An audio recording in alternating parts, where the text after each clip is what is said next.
बात उत्तर प्रदेश के मिर्जापुर की, जहां दवाओं की कालाबाजारी की शिकायत पर प्रशासन ने राजगढ़ सीएचसी पर बड़ी कार्रवाई की है। और इस दौरान जब प्रशासन की टीम ने एक बंद कमरे का ताला तोड़ा, उसके बाद जो कमरे में दिखा उसे देखकर हर कोई हैरान रह गया, क्योंकि बंद कमरे एक दो नहीं बल्कि 19 पेटी दवाइयां बरामद इससे हुई, जो सरकारी दवाइयां नहीं थी बल्कि प्राइवेट दवाएं थी।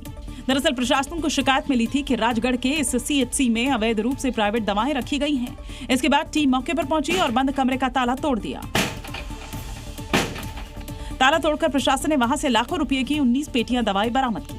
आरोप है कि सीएचसी में प्रधानमंत्री भारतीय जन औषधि केंद्र की सस्ती दवाएं लेने की बजाय प्राइवेट स्टोर से महंगी दवाएं खरीदने के लिए मजबूर किया जाता है। फिर दवाओं को अपने प्राइवेट क्लिनिक में यूज करते थे, जहां बिना बिल के दवा बिक्री की जाती थी। फिलहाल प्रशासन की टीम ने कमरे को सील कर दिया। साथ ही ये दवाएं किसकी हैं और सरकारी अस्पताल परिसर के कमरे में इन्हें किस मकसद से रखा गया था, इसकी जांच की जा रही है।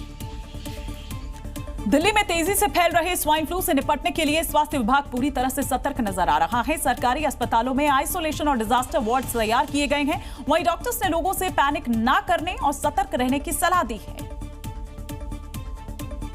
अगर आपको सर्दी, जुकाम और खांसी है तो इसे हल्के में ना लें, क्योंकि ये स्वाइन फ्लू हो सकता है, जो मानसून के दौरान लोगों को परेशान कर रहा है।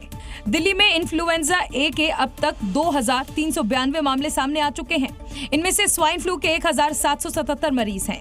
स्वाइन फ्लू के लक्षण सामान्य वायरल या मौसमी फ्लू जैसे ही होते हैं। तेज बुखार और ठंड लगना, खांसी और गले में खराश, शरीर और मांसपेशियों में दर्द, सिर दर्द, कमजोरी, थकान, नाक बहना या बंद होना। स्वाइन फ्लू जिस तरह पैर पसार रहा है, उसे देखते हुए स्वास्थ्य मंत्रालय पूरी तरह एक्टिव है। अस्पतालों में इंतजाम के लिए पब्लिक एडवाइजरी जारी की गई है। खांसते या छींकते समय मुंह नाक ढक लें। साबुन और पानी से नियमित रूप से हाथ धोएं। भीड़ भाड़ वाली जगह पर मास्क पहनें। बिना डॉक्टर के सलाह के दवाई ना लें। स्वाइन फ्लू पर केंद्रीय स्वास्थ्य मंत्री जेपी नड्डा दिल्ली के स्वास्थ्य मंत्री के साथ समीक्षा बैठक भी कर चुके हैं और हालात पर लगातार नजर बनाए हुए हैं। दिल्ली के बाद अब पूरे एनसीआर में सीएनजी वाले ऑटो बैन हो जाएंगे। सरकार ने सीएनजी ऑटो को धीरे धीरे सड़क से हटाने की दिशा में एक बड़ा कदम उठाने का फैसला किया है, जिसके तहत सीएनजी ऑटो के जो नए रजिस्ट्रेशन हैं वो नहीं होंगे। एनसीआर के अलग अलग शहरों में सीएनजी ऑटो के रजिस्ट्रेशन बंद होंगे। चरणबद्ध तरीके से रजिस्ट्रेशन को बंद किया जाएगा। नोएडा, गाजियाबाद, गुरुग्राम, फरीदाबाद, सोनीपत में जनवरी 2028 तक सीएनजी ऑटो का नया रजिस्ट्रेशन नहीं होगा। वहीं जनवरी 2029 से एनसीआर के बाकी जिलों में भी रजिस्ट्रेशन बंद कर दिया जाएगा। सीएनजी ऑटो की जगह इलेक्ट्रिक ऑटो लेंगे। सिर्फ इलेक्ट्रिक ऑटो का ही रजिस्ट्रेशन किया जाएगा। सरकार ने प्रदूषण कम करने के लिए कदम उठाया है।